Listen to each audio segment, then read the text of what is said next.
Hi, welcome to Chris's Corner. Today we're at the Westboro Country Club. What's happening over here?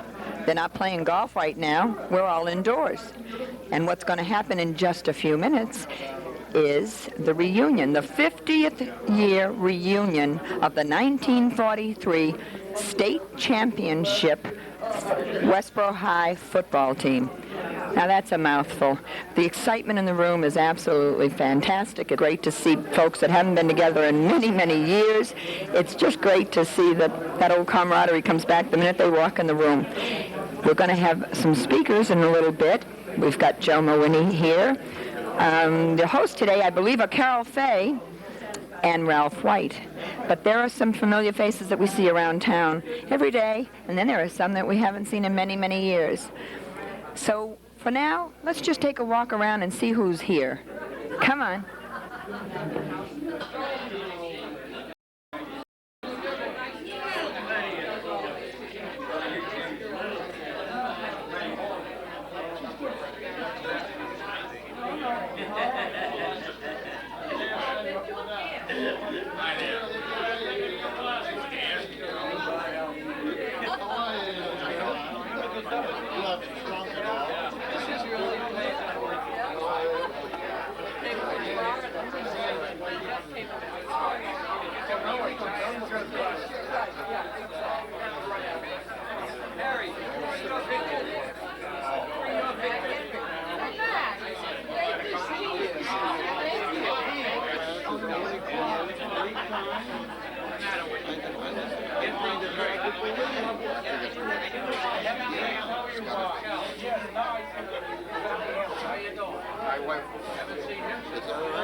She'll have a better idea than we do. Turn around, get in on this.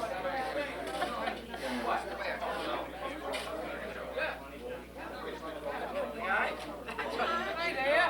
How are you?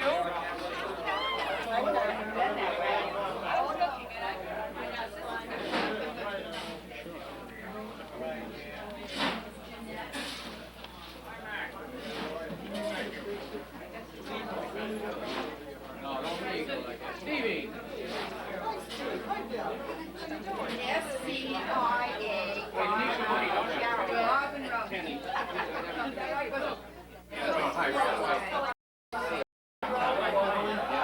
This organizer is going to just would be down at the field at 10 minutes after 1. The plan is that all the guys will be out at the hash mark at the 50-yard line about 20 past, Joe? Right. And they're going to be introduced one by one just shortly before the coin flip. We're hoping that eating will be done by about 12:15, and we'll have about a half an hour of nostalgia time. Carol's going to give you a little bit of some of his research and the people he talked to, some of the ones that aren't here, and he did a lot of work to find out where people are. And Joe Mawhinney, who was the coach, he was the coach after Aridus could join, but Bud Fisher was still the athletic director when Joe was here, and Bud gave Joe a lot of little stories about the team of 43, so he's going to share some of those with us. And we're going to have a few minutes. We're hoping that a lot of you will share some of your memories and reminiscences about it. So we'll have about a half hour after we finish eating. And we have one clerical thing I seem to think that I haven't collected from someone. And I don't have a computer. How about yourself?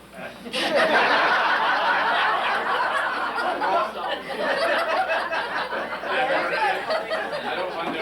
That's what's nice about being with friends, but I can. Well, you're in a good group where there's one left and he identifies himself. Now we have a lottery to see if it comes out right.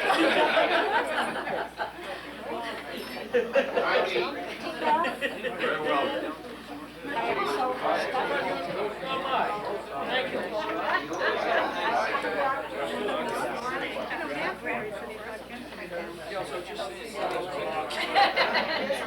Nice to know how many you can count in a family.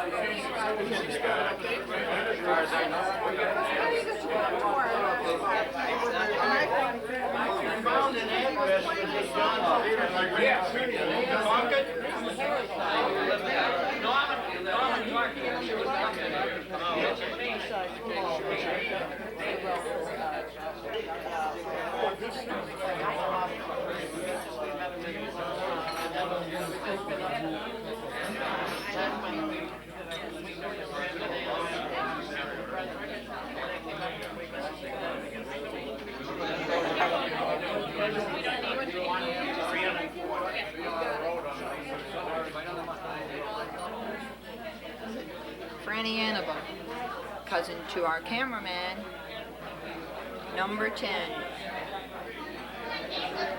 Jack Fisher, the son of the coach, Bud Fisher, Principal Jay Harding. That was Armstrong School. Captain Carol Fay.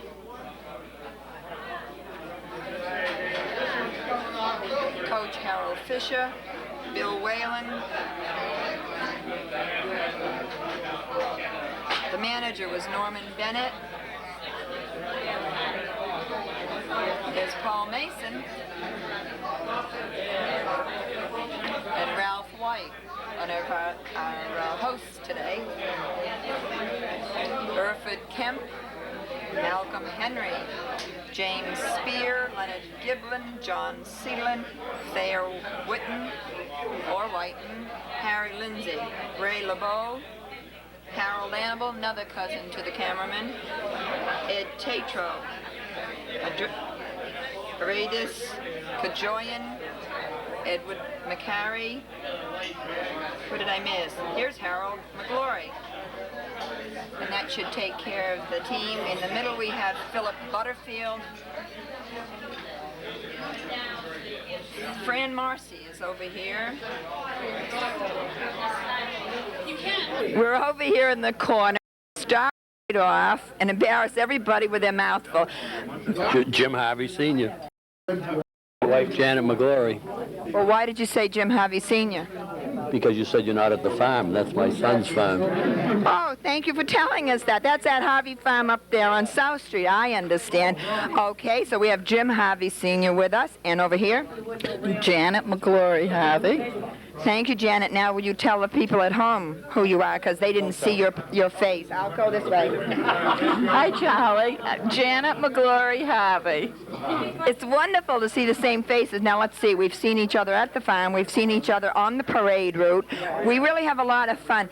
Over here we have, and I'm going on your left side. Virginia Caprillion Lindsay. Thank you very much, Caprillion. Now, let's see. Same Caprillion like Caprillion's farm of years ago. History here, folks. History. Here we go. Harry Lindsay. Oh, wait a minute. Let's go back and find out what Jimmy Harvey's doing here today. Anyways, I want to know what he was doing on the football team anyhow. I was the scrub. We were the scrub team. The scrub team. Okay, I don't know what it is, but I guess it's important. What is it? These guys beat up on us so they could be that good. We were the freshmen, and they beat us up, so that's why they're so good. Thank you. Now that clarifies that. We're going to be able to find out a lot here today. Maybe your position, please. I was a blocking dummy. He was a what? That sounds like what my husband's been saying for 33 years. Would you run it by us one more time and clean it up? I was the second string quarterback. Oh, thank you very much. And over here? I'm not a Westboro girl, and I'm Gerda Clapp. Westboro's known to love everybody outside of Westboro, except Northborough on Thanksgiving Day. Okay, and this gentleman here, I think I've seen him around in Scouts and everything. Hi, I'm Dick Clapp. And what did you do?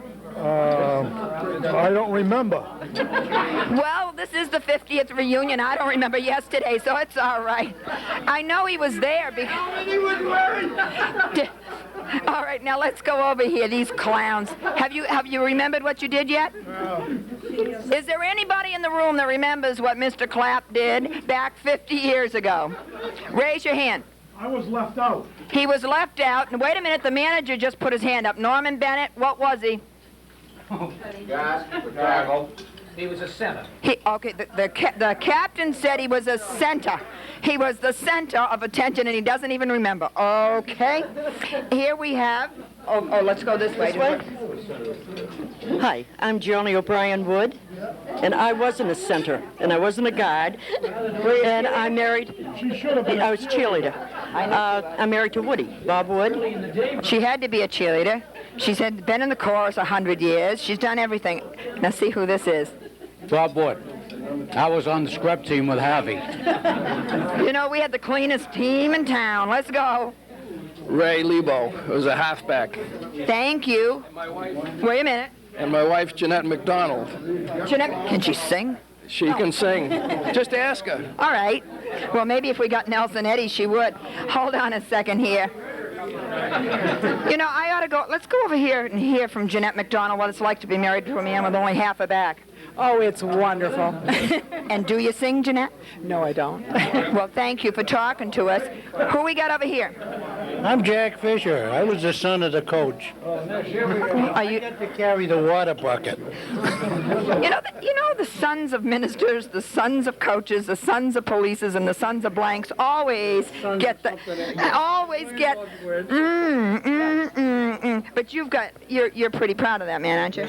We all are. Damn proud of him, as everybody else is. You got it. You got it. That's a treasured name in Westboro. This gentleman here is. I'm Lenny Giblin. And what position did you play? I played guard, right guard. Thank you very much. I was Carol Fay's backup man, the left guard. And you made sure that nobody got him. That's it. That's what he told me, you know, because he was the captain. And you did what he said, right? Tell me. Yeah, when he said Duffy, you did it, right? That's really great. Would you tell me who's sitting on your left? That's my son, James. Yeah. James, nice to have you. How you doing? Tell us who you are. Jim Giblin, Wendy Giblin's son. Thank you very much. It's great to have you here. And I don't drive, so he brought me down. well, you did your part 50 years ago. Oh, yeah. Now it's up to him. Let him stand behind you, Dad. Thank you very much.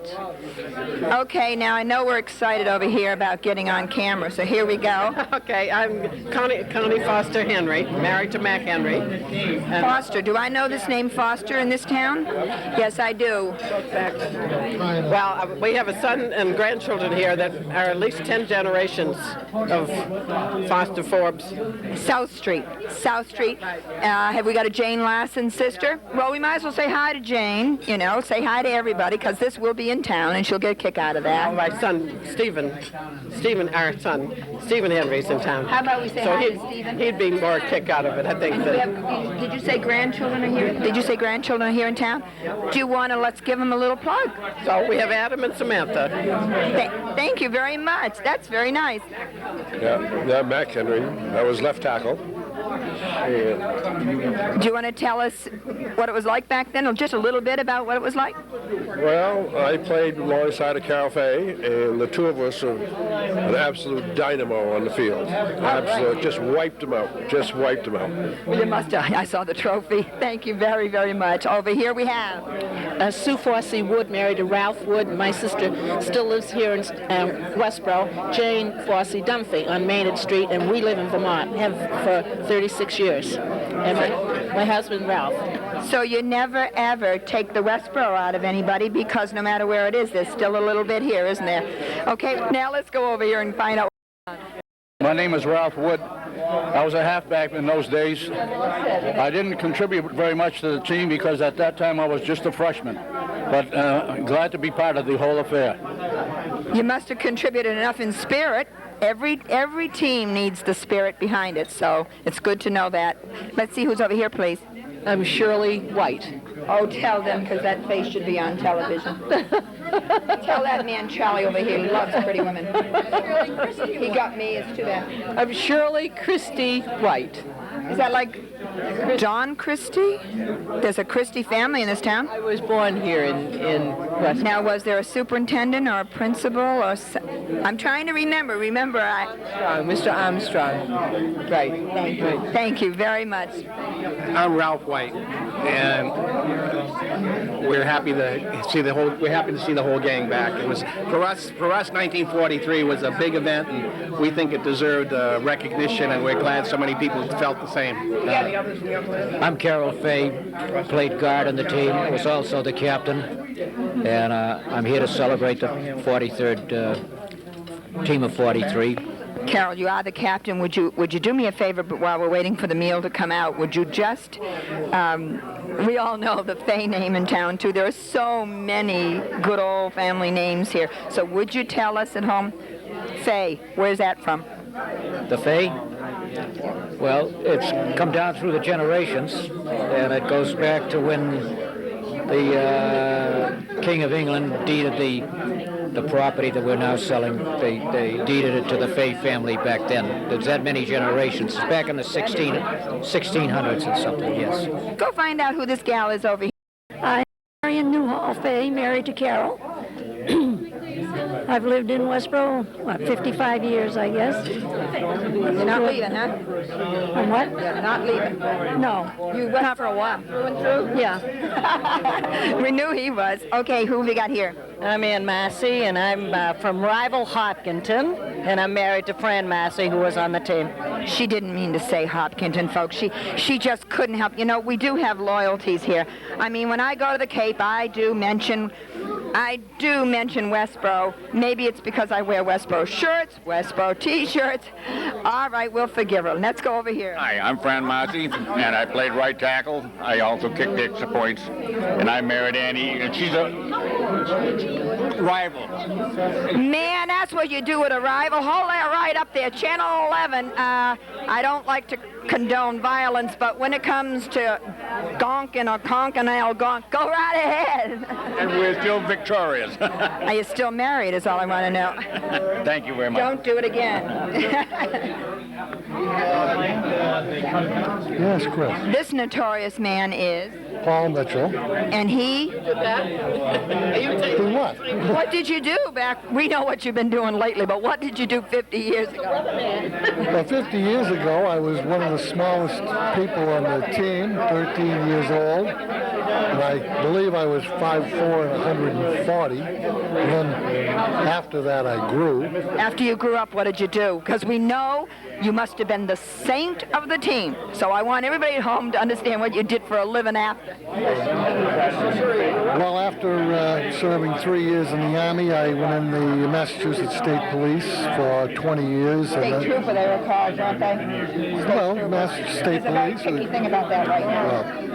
However, 20 years there, and then in the insurance business, and now I'm retired. So you were a good kid part of the time. I just want the kids at home, the youth, to see that even if you're having a good time in school and everything, and you got a great sense of humor and love to play, you really turn around and do something really great. You could have done something really great if you had some Glenn Miller, Harry James, Tommy Dorsey music playing in the background. Let me tell you something. Now that you have said that to me, wait a minute. I'm the director. I don't care whether you're a state cop or not. I'm the director and the producer, and let me tell you, nobody tells the producer. But there will be Harry James, Glenn Miller, and Tommy Dorsey in the background. Now that I've said it on tape, I'll remember to do it. Thank you very much. I know this is a shepherd only because a week ago we were at another event where we were honoring a shepherd, and this week we're going to honor a shepherd again. Name? Ross Shepherd. And what position did you play, Mr. Shepherd? I don't know. I was just one of the lowly substitutes. One of the lowly? Beat on by that guy over there. I really can't imagine anybody beating on a shepherd. I cannot see this at all. That was before I grew. Okay. Nobody would ever beat on you now. No, I don't think so. As a matter of fact, Northborough would give up if they saw you coming. Chris, he did not tell you he played at Boston University and was one of the finest defensive tackles that they ever had. He was a tiger. See, I know these guys aren't going to toot their own horn. He went on to be the third highest basketball scorer in collegiate basketball the year after he graduated from Westboro. Thank you for telling me that. You know, I don't consider this tooting your own horn. This is something we want. College basketball. We want to tell the youth at home, because there will be youth that are seeing this. This is a big deal to somebody who's in football out there today when they see this on the air. Who would ever remember his coach, Foxy Fumea? Who would ever remember the coach? I'm going to tell you something. I'll bet you Coach Fisher's name will never leave this town. Every generation heard about Coach Bud Fisher. It's great when you guys squeal on each other. This is perfect. Okay, we're hiding from Lily. That was Pardee, and she's going to wave at you because she's having a real problem with her throat. And then we're going to move on over here to this side of... I'm Norman Bennett. Yeah, Norm, and besides, let's see, singing in the chorus. Well, used to, not now. That's all right. We're doing wherever I saw you before. And what did you do back 50 years ago? I was the manager of the football team. Was it a good team? It was the best and a nice bunch of guys you can never find better. Were they really good guys and didn't get into a whole lot of problems? Well, we all had problems back then, but not the kind that they have today, I don't think. Oh, now watch this.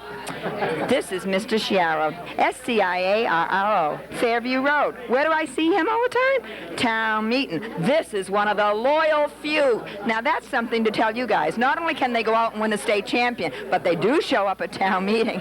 All right, here we go. Okay, well, I'm Steve Sciarro. I was born in Westboro, and I've stayed here all my life. I guess I'm just a little provincial hick.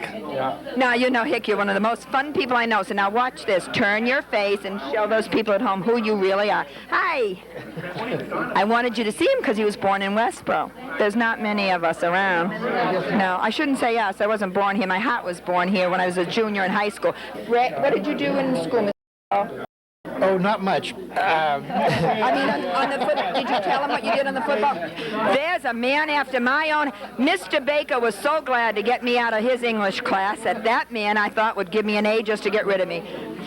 What did you do on the team? Oh, I was a guard. I wasn't very good at it, but I enjoyed it. Wait a minute, we are not saying anything about being good or bad here when that trophy over there says state championship.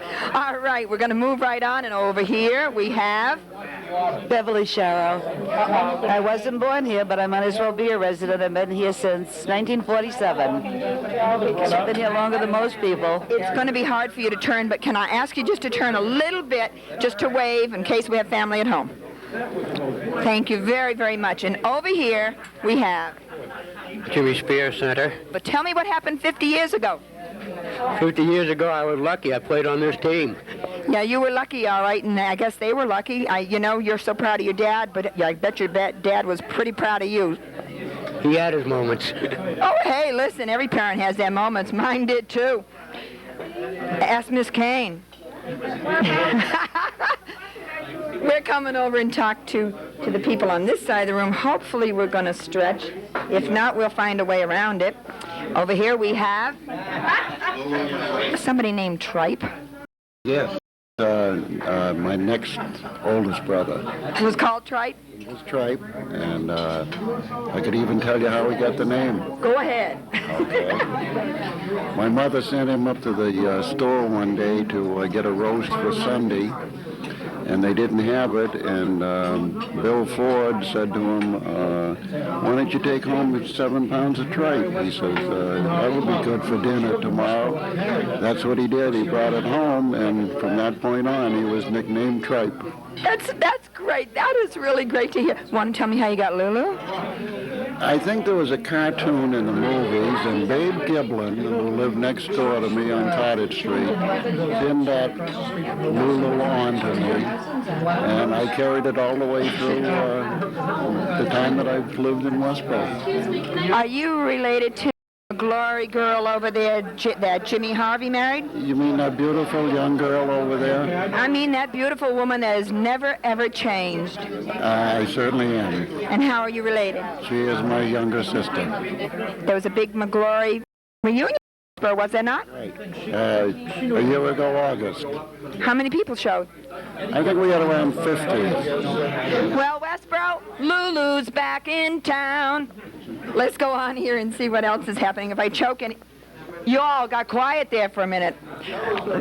You all were so good. We scared you, didn't we? Over here we have... My name is Charles Hamilton. Mr. Hamilton, what did you do 50 years ago, now that we can talk about? I was playing football with the Westboro football team and recognized quite a few of the friends here. How far did you have to come? I'm really sorry I didn't ask. A lot of these folks are from Westboro, but a lot of you I don't see every day, and you're not down the cable office, so I'm just going to ask where you're from. We're from Pembroke, New Hampshire. So you came quite a little ways then. About 75 miles away. And the gal beside you, was she a Westboro girl? No, she's a Shrewsbury girl. Oh, another town. Well, we don't play. Do we play Shrewsbury? Are we going to let her? I know she This can't. is my wife, Erna. Erna? I'm from Shrewsbury, and Shrewsbury and Westboro were rivals in football, but friendly rivals. You're still rivals, aren't you? Yes. a little bit here and a little bit there. I don't know. I've been married 33 years, and we're rivals, and we both came up in the same town. It's great to have you. And this is my school teacher back in 1943, Elizabeth Kane. This is your school teacher in 1943. He's Miss Kane. He said he was your school teacher in 1943. In 1943, yes, because I started in Westboro in 36. When you were 2.5 years old. Aren't you kind, Chris? No. Will I get an A? That's all I care. Will I get an A? I came down from Lanham School. I had a year and a half up there. And then they wanted me down because they said the boys needed control. So control. They call Miss Kane for control. That takes. If you can handle the lineman school, you can handle the. Could you handle the football team? I knew a lot of them. Yeah, I had a lot of these fellows.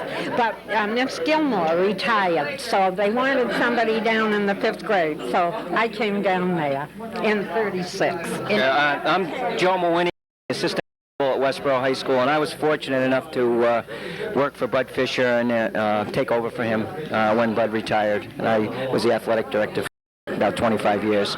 Earlier I said Coach Mawini, my mistake. My kids are all out of school and I forgot. That's all right. I was the coach too, the football coach for 17 years, so, and I still stay in touch with it. But thank you very much. Thank you. We're going to have a program going on now, so we're going to close out our portion of it. And invited at the last minute, and it was sort of a late blooming affair. Well, I can tell you what, you were all invited last minute because the whole affair was a last minute thing. Carol and I talked briefly about it in early September, and Carol started doing some research to find out where people were, but we really didn't come to grips with should we have it or shouldn't we, and then we realized that time was running out. So on November 2nd, that's 11 days ago, we decided we were going to have it, and we came up to, we knew that we couldn't be successful unless the high school was supportive of the thing, and we were a little concerned with whether anyone in the high school would know anything about the team of 1943, so we amassed our arguments. The team of 43 was the first team from Westboro that was state champions. We knew that it was the first undefeated, untied team that Coach Fisher had. He was 17 years and he hadn't had one.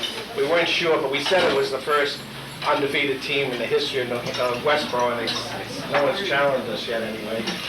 We said that the fact that we won 13 straight games over 42 and 43 was a record. It turns out that's still a record. And we know we were ready to tell them that 7 guys from this group of about 30 went on and played in college. But as it turned out, we didn't need any arguments, right? We got to the school, we got directed to the assistant principal, Joe Mawini, and I started to tell him about the team in 1943, so I know all about it. I don't even think you were born then. I know about it, that Joe was Aridus Kajoyan followed Bud Fisher as coach, and then Joe followed Aridus. So Coach Fisher was then the athletic director, and as it turned out, he apparently had a lot of things to say about us because Joe seemed to know all about it. So rather than having to convince anyone, in about 10 minutes, it was established that Joe thought it was a good idea and the school would support it. It turned out there's only one home game left. It was Fitchburg on the 13th, so there was no, this is the second, so we said, okay, we're going to have it on the 13th. And Carol and I divided up the calling. Carol had done most of the research. I think it would be interesting to you some of the things that Carol talked about in the research. And I'm going to talk about a long call I had with Jimmy Butterfield I think some of you would be interested in. Joe's going to discuss some of the things that he heard about the team from Coach Fisher. I think he's only going to talk about the good things. And then we're hoping that as we go, that you guys that have had thoughts or anecdotes or remembrances, that you'll share them with us. So Carol's going to talk about his research. I want to tell you the response was very good. Every person I called was more than upbeat about the whole thing. And some of them could come, what we've got here. So I'll go over the names of those that I contacted, maybe of interest to you. I called Bertha Kemp, who now lives in Sunrise, Florida. Wished us all well. Said that he's still working. If he'd known about it about a month before, he could have made it. Called Frank Perrin, who now lives in North Falmouth. He had other obligations this particular day. Called William Troll, lives in Westboro. He couldn't make it today. I talked to Gene Jakitis, who now lives in Yardley, Pennsylvania. Wished us all well and said that he's fully retired now, but he's battling arthritis. And there again, he hoped we had a nice day. I talked to Donald Mullen, who now lives in Connecticut, and he had other plans for this particular day. Called Ronald Collins, and he couldn't make it. Now, Stanley Wilson, who was the trainer, now lives in Intervale, New Hampshire. So I had no luck. I sent a postcard, and the good Charlie Hamilton over here told me that he spent a great deal of time, but he couldn't dig him up either. And Dick Johnson made numerous calls, and I couldn't find him anywhere. And finally, Norm Bennett told me this morning that he found him, but he couldn't make it today. He now lives over in Maine. And I had a nice talk with Francis Thompson. I don't know if many of you remember him or not. He now lives in Florida, in DeLand, Florida. And he said that there was a possibility that he could make it, but he didn't think, he wouldn't promise, and I guess he didn't, from what he said today. He's fully retired now, and he said that he wished you all a real good day. Let's see who else I got to walk in. Now, I made some other calls, and I want to apologize if I missed somebody, but I had no luck in contacting David Wiley, B. Colucci, Jay McLaughlin, who was in the picture, and a McKay. Now, I made calls in between here, but it was getting late, and I just had to say, well, we got to stop somewhere. And I think at this time it's only fitting that I bring up a point that we have 7 deceased people from that original picture. They were Bill Whalen, John Seaman, Theo Whiten, Harold Red Animal, and Teddy Epp, and I am told Eddie McCary and George Dickinson. I think we ought to have just a moment of silence.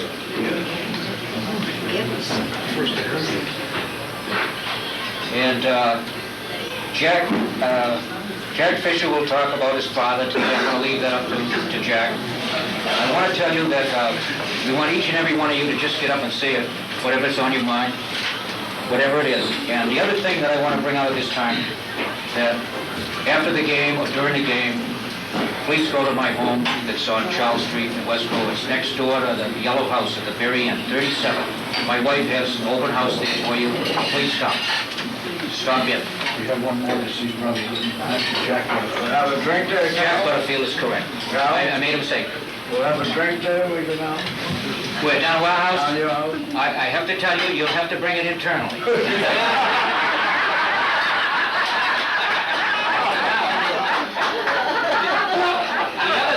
The other thing that I'd like to bring out is I contacted Herodis Cajoin, and he answered the phone, and I said, this is Carol Fay. And he says, Jesus Christ. He, as you know, he's now coaching in Reston, Virginia, still teaching, and he wished us all well, but this is his last game this weekend, too. Other than that, he would have come. That's about all I got for you. Hope you all get up and say a little something. I got to talk about Jimmy Butterfield. Was the 2 guys that I called that didn't come and be interested in was Jimmy Butterfield. We decided on the 2nd of November to have it, and he was the first guy I called in my list. And it turned out that he had announced his retirement on the 1st of November. He had told some people, we had a note that he was going to retire this year. But because he made his official announcement the Ithaca College put out a press release that really highlighted his career, and it's in your envelope. It's just in fact, they start out by saying, legendary coach finishes 27th year at Ithaca Helm, and I guess he is one of the guys that is a legend in his own time. He coached for 41 years. He coached a couple of years at Shelburne Falls and Western Mass. He went back and coached about 6 years at Maine, 6 years at Colgate, and then he's been 27 years at Ithaca. The information, you'll see it, his winning percentage at Ithaca was about 70% of the games. But he actually was even better than that, because in the first 7 years, he broke even. After 7 years, he was 50-50. The next 20 years, he won 82% of his games. He went to the Alonzo Stagg Bowl, which is the championship, national championship of Division III, 7 times, and they won the championship 3 times. They have the records for most playoff victories. I think they're like 28-3 in playoff games, something like that. He has, I think, it's 205 career victories, which puts him at number 3 in the country among Division III coaches, but he's number 20 in any coach, in anything. And then a highlight was that this time last year, they named the stadium in Ithaca after him. So the stadium's called Jim Butterfield Stadium. He said that there's only 3 coaches that have ever had a stadium named after them while they're still coaches. One of them was Robinson down in Grambling, and I forget who the other one. He also said that he's the only coach that won games in 4 decades except Woody Hayes. So he really is something that... So Jim was, he was sorry. He's playing, this is the last day they're playing, what was that team with Washington Jefferson? And he thinks that they're not going to make the playoffs this year. They made the playoffs, I think, 11 times out of a possible 17 or something, but he thinks that because they lost 3 games early this year that this will be his last game. But he told me that he has a son who's a head basketball coach at Virginia Wesleyan, that's a very successful basketball at Virginia Beach, Virginia. His 2 daughters that live in New Hampshire. He says, I'll quote, to get together for the 43 team sounds great. I'd give anything to be there, but we play Washington Jefferson that day just outside Pittsburgh.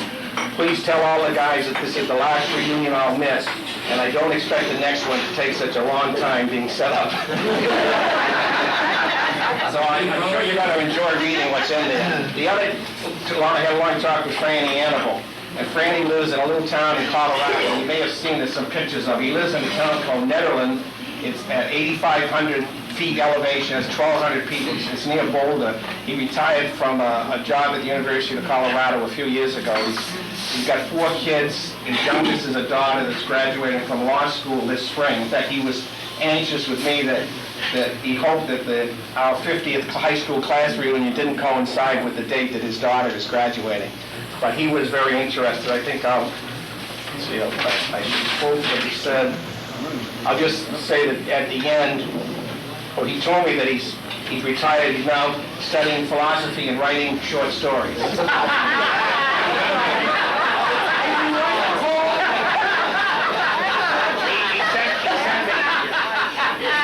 More of his stories, but I didn't want to put them in until I read them. Here's the last paragraph. I hope you all had a great time at the football reunion. I have always felt that the 1943 team was a special bunch of guys, and I think he's right on that. Before the guys, you guys get into it, I'd like to just give Joe Mawhinney a chance to share with us some of the things that he heard about us from Bud Fisher. Joe? If it wasn't for Joe, we wouldn't have had this reunion, because he's the guy that gave us a 10-minute yes signal. Are there 20 players here today? Yeah, there are 20, yes. Okay. I have 20 programs. I don't know whether you can all see that in the back there, but I had this made up for you people. If I had more time, we would have done more. Inside the program is a letter from me for the players, and I didn't know that there'd be so many other people here, but I brought some extra programs also. And when you see the inside of the program, you might be surprised too that we were able to throw this together in about 4 days. So I'll start it here. If just the players would take this program, and then I have other programs because I want you to, to have. Player and one man, Norm Bennett. No, I have one for Norm. That would be the 20th person. Yes, I think it's actually 19. It was All right. one, but I think it's All right, one, so one that if didn't you show can up. start off, I think take we're- one. We're at 19. And while I am talking, I'll try not to take too much time because we do have to get to the high school. And I just want to make sure that you understand that all those cars that are there aren't there for the football game, not there for the practice. I wish they were there for the football game, and I hope that some of them do wander over because I think this is really a special day. This is really an honor for me to talk to you people because from the time I came to Westboro, Bud Fisher did give me the history of Westboro, and I was the one that was going to carry on the tradition, and I am concerned about it because it's getting near the time for me to move on, and I'm hoping that Jan Gibo, who's the football coach now, will carry on the tradition that Bud Fisher started. But let me just give you how my thinking goes. I am really pumped up for this thing today, and I think that I could give a pep talk, and all you people could walk out of here, particularly the guys, and play a football game today. I can guarantee that. Well, you think not, but I really got myself psyched up for this, and my very good friend who I went to college with in Northborough is the track coach at MIT. And he called me early in the week and he wanted to go out to dinner last night, and I was really hesitant about it because I had to keep my mind straight and everything for today. And darn it, if he didn't get me into a deal where his son was he's a pilot training, he was coming up from Pensacola. We wound up at Hanscom Field, and last night I didn't get home till real late, so I was very nervous about oversleeping, and Carol Fay will tell you that I'm at the school at 5 o'clock in the morning because we pass sometimes when we're working out, and on Saturdays sometimes you sleep a little longer, and I had a dream, and I don't dream because I don't sleep a lot, and what happened was I missed this dinner in my dream, and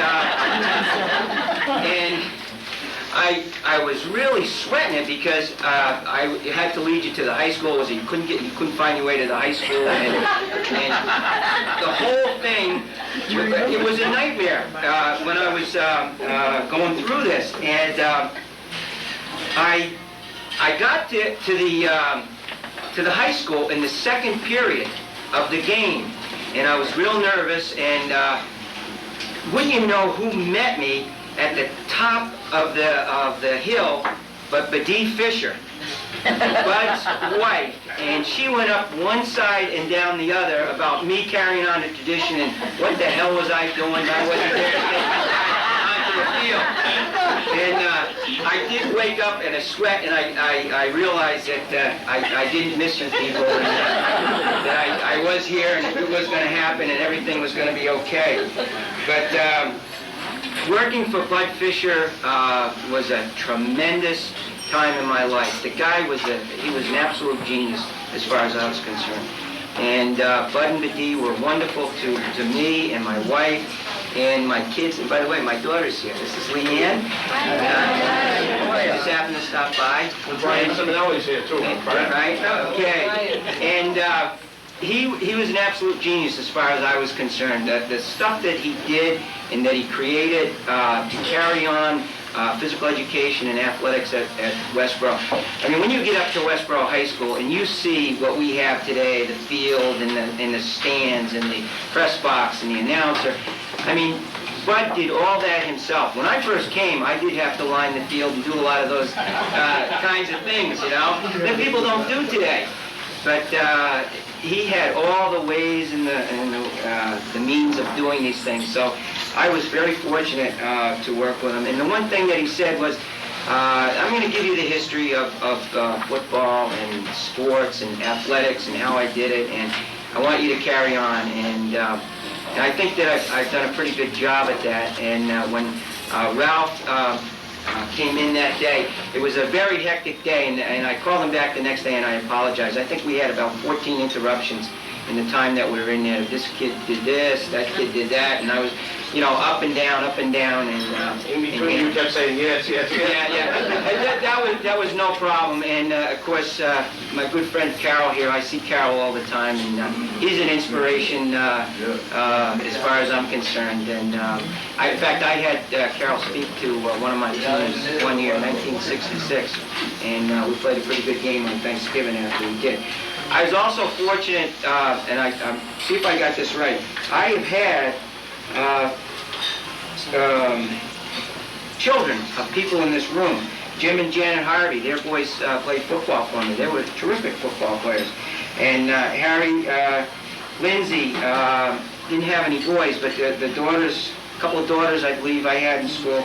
Dick Clapp, I just realized today that I always wondered if Dick Clapp was Lori Clapp's father. And Dick Clapp is. Lori,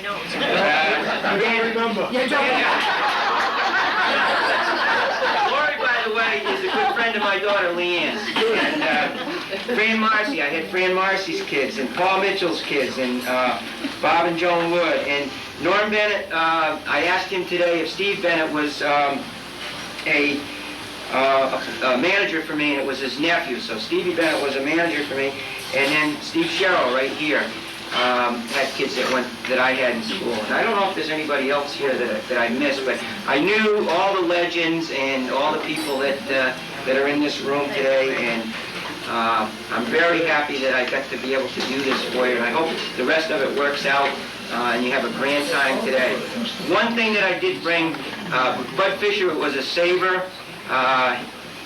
I'm not talking about money. I'm sure he was a good saver as far as money went, but he collected little glass hats, stamps, etc. We have a complete set of athletic journals from the time that Athletic Journal produced in writing their journals for athletic coaches. And so I dug those out the other day, and I thought that maybe some of the fellows would like to take one of those as something, a memento of Bud, to take back with them. You can just take them randomly, and that would be one piece of him that maybe you guys could take back today. I want to thank you very much. This has really been a pleasure for me. If you have any questions about Bud that I can answer, please say hand for Joe.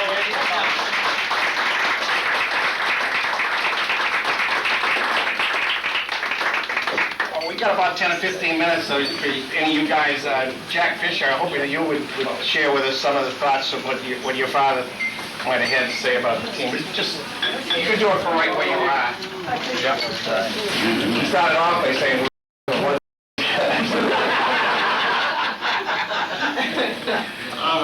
we were a bunch of cocky kids. It's hard to be modest. If you thought you I recall Wednesday afternoon before Thanksgiving, and Mr. Fisher brought us all together, and he started by telling us that he was proud of everything he had done. No matter what happened the next day, whether we won the game or whether we lost, we were the finest bunch of young men he had ever coached. So he turned and walked away up towards the community house.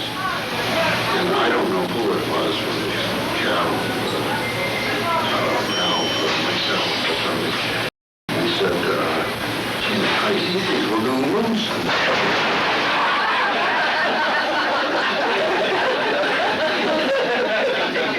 I would like to say something else, though. I think rightfully so. That this has changed a little bit over to an on the floor, Mr. Fisher. And I will always talk to Mr. Fisher. Because this man had so much. We were just 1 year of what he did in our whole life. I can recall we started playing football actually in the 5th grade because he bought new equipment for the high school, for the varsity. He took all the old equipment and brought it over into the elementary school and let us kids pick out what we wanted, shoulder pads and pants, so that we would have protection when we went out in the backyards to play. He had an excellent program down in the Eli Whitney School with the ladders and the jump over, and he had a whole program laid out. And he was a way of life to all of us, I think. And a fine educator, with a lot of understanding. I would have to say that he was my second father. And he taught me so much of what he got. Some of it, well, what he taught me were the good things that came out of it. What I taught myself was all of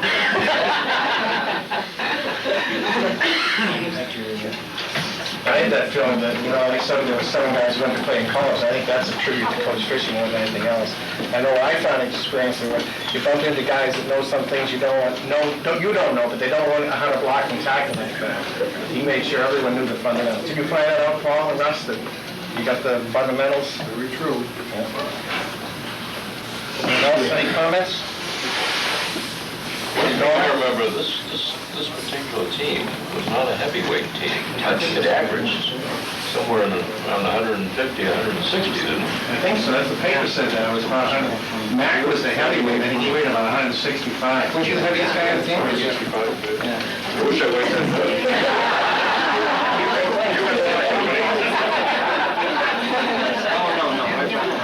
I think I was the second heaviest. I weighed 160. You were 165. We didn't have any runs. Oh, yeah, this is Bob Woods. Wow. Where's Bob? Hey, want to explain that?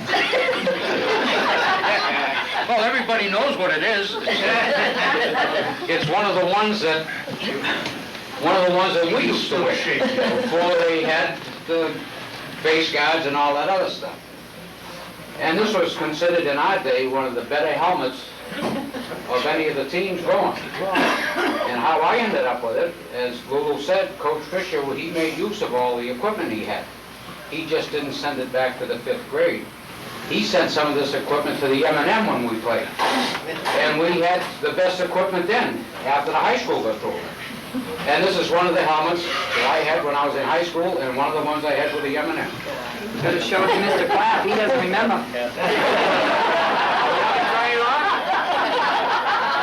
Who put that on this morning? When Bob showed me that, my reaction was, is playing 4 years with a helmet like that, it's easy to understand why we're all a little screwy. My kids, when they bring company to the house, you know, when they were in school and everything, and they had to go down cellar where the game room was, and this was always hanging up down there. And, you know, the kids are looking, so you thought it's not that old. But it wasn't that far back. Jerry O'Brien, as far as I can remember, is the first one that ever had anything resembling a face mask, and that was because he broke his nose so many times. Coach Fisher had Moran put a piece of something across there, and that was the first time. Only sissies wear face masks. I know. You're right, Paul.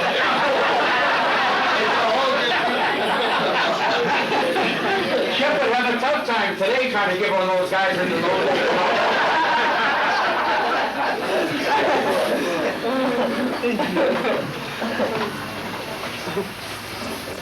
No other comments? Jimmy Hahn from the freshman group there. I don't have any comments, just someone just mentioned the M&M, and I think that's something we have in a little different than other towns. A lot of us played with each other on the M&M team, so I played with fellows that were behind me, and I played with Jimmy Lindsay was on one team, I was on, and we played with the whole group of us from Westboro. How long did the M&M continue? I don't know. When we started it after the summer after our 43, we wanted to play football again, and Lulu and I and Lenny Gilman, we all went around to raise the money. And then by the time the season came, I went to Columbia, and I felt frustrated because I helped with the uniforms, I can't play something wrong. And 2 Saturdays that fall, I played for Columbia on Saturday, the M&M on Sunday. What you enjoyed? Yeah, I came home and played. A lot of guys did that. There's a lot of guys. We all played together as a team. Kenny Henry's in the front, so that was a few years. Oh, there's Franny Hannibal right in the front. Yeah. Oh, and Lenny. Yeah. Oh, that's... There's Jimmy Lindsay. Some difference in the size. Johnny Paul Mitchell was about 110. Our victory, about 210 in this one. Remember with the M&M, we had a backfield, I think that averaged about 240 pounds. Is that right? Charlie Kendrick, Bo Simonelli, Jimmy Lindsay, Jack Burrows. He played on the M&M too? Sure. Was Sweetbite playing in those days? He played 4 or 5. He played with us. I played one game with Sweetbite in 1947. First M&M. The M&M ended, I think the last year was 51, but it was a solid team of, I think the big time was in the 48-49 period with all... When all the guys... No one had anything else to do, but to go out. Matt, you have any remembrances of that year that seemed interesting? Oh, yeah, I don't have remembrances about you, as a matter of fact. Up in your father's farm? No. Actually, the Thanksgiving Day game in Shrewsbury. Carol Fay and I sort of held down the left side of the line, and Shrewsbury came roaring through us, dumped both of us on our rear ends, and they went right through us, and I thought, oh boy, that's it, they've gone. And I turned around, and here comes Ralph White the other way with the football in his hand. Stole it right out of the guy's hand. The whole play, I was facing the wrong way.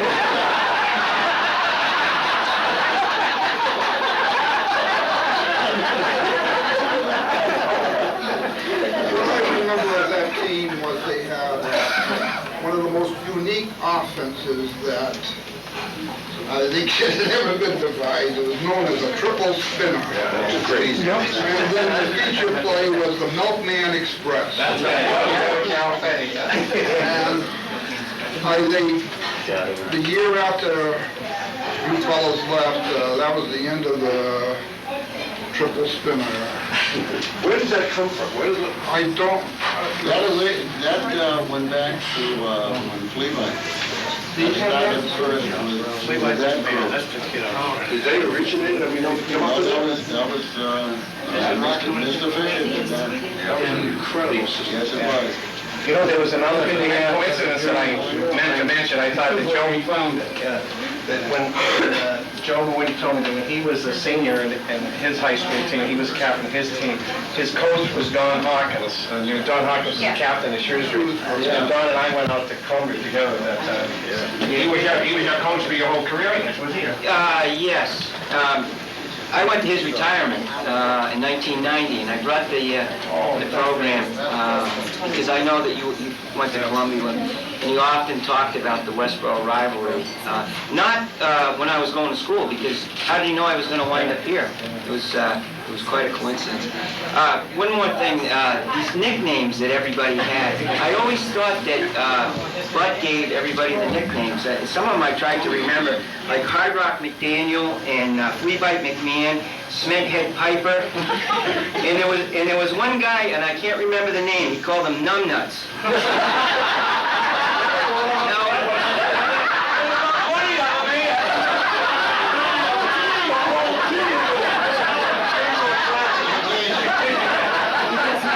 Channel 11. Over the years in work with him, I think there were a lot of numbnuts. In the physics class, I hear him say that. Who is it?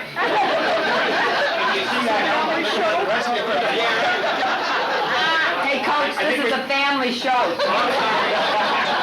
think we're going to have to break up. Joe is going to guide us. We have to make sure we get down there in time. So. Excuse me, though, before we do that, I would love, I don't know if there's going to be any pictures taken, I would love to have a picture of all the football players.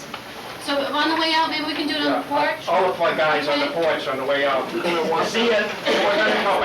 Yeah. Separate me and out there. I think he is Alfred Cole. Alfred Cole. My Uncle Al.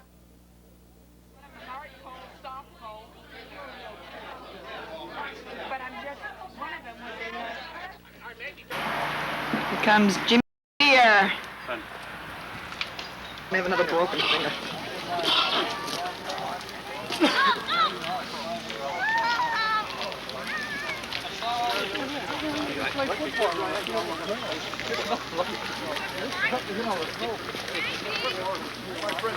Hey, Ralph.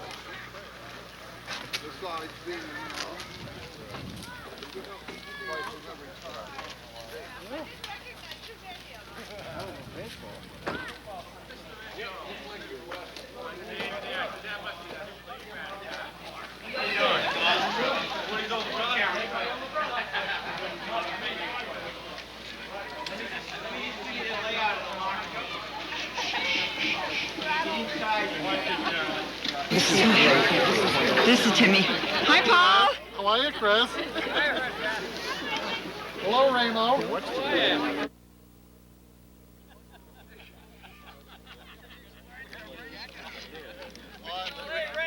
Look at these guys. Isn't it great? Yeah, how are you? Kicking the extra points today. Yeah, brought me in just for kicking. Oh, over the green. Yeah. Hey, Richard. Stop this, Carol. Why'd you stop running with this? This one's a little hard. This is ground. How are you? Good. Good. That's a good excuse. Going to get your way. I don't know, Jerry. This crowd's bigger than it used to be when we played. They're walking faster than I am, I'm convinced. They stand next to you and see if they can get us both. Carol in the middle here. Don't anybody move! Don't anybody move! Don't move! How many you going to move? They were all about the same age. Come on, keep it going. Keep it going. All right, we just want to get one. All right.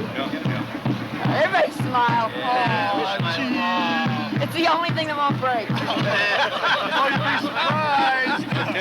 Thank you. Thank you very much. Right over here, right on the sideline, and we're going to... You have to lean right on the marker. You'll never get down. Press them up, but you can't take them out. I know, just I thought you could get off. I didn't know how we get the name.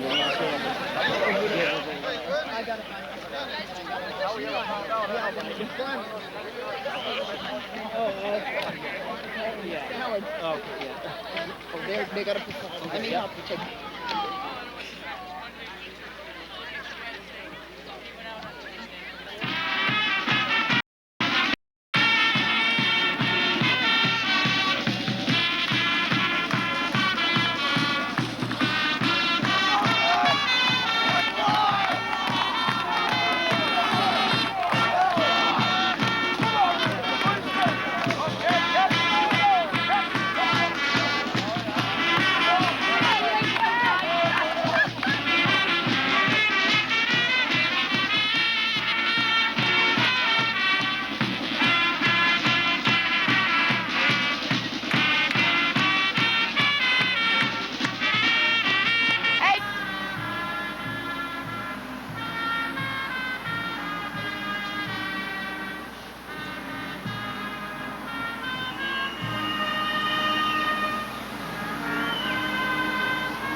And now, ladies and gentlemen, as the Westboro Band exits the field, we would like to direct your attention to the area immediately adjacent to the Westboro bench, where today we would like all of you to join us in recognizing members of the Westboro High School football team of 1943. These men are here for a reunion to note the 50th anniversary of their state championship team. The 1943 team was distinguished by winning the first state championship ever for Westboro, having the first undefeated and untied season by a Westboro football team, winning 13 straight games over 1942 and 1943, still a school record, and sending 7 members of the team on to play football at the college level. Playing right in the middle of World War II, this team gave a lift to the morale of the whole town of Westboro at a time when a lift was very much needed. It was a year and team still remembered by many. We want to recognize and congratulate each of you. We would ask if you would please step forward as your name is announced. First today, as he was then as the captain of the team, a 4-year first-team guard, Carol Fay.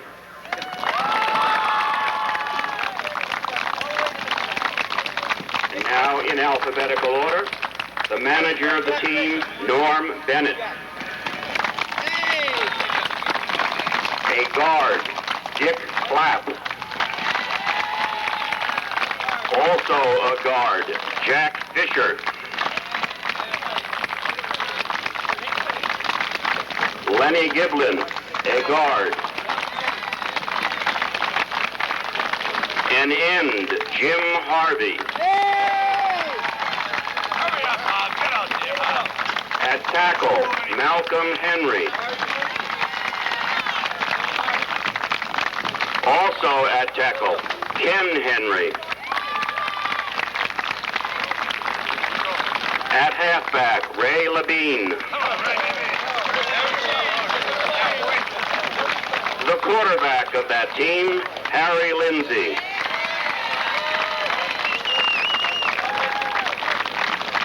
Also at tackle, Fran Marcy. And also quarterbacking that team, Howard Lulu McGlory.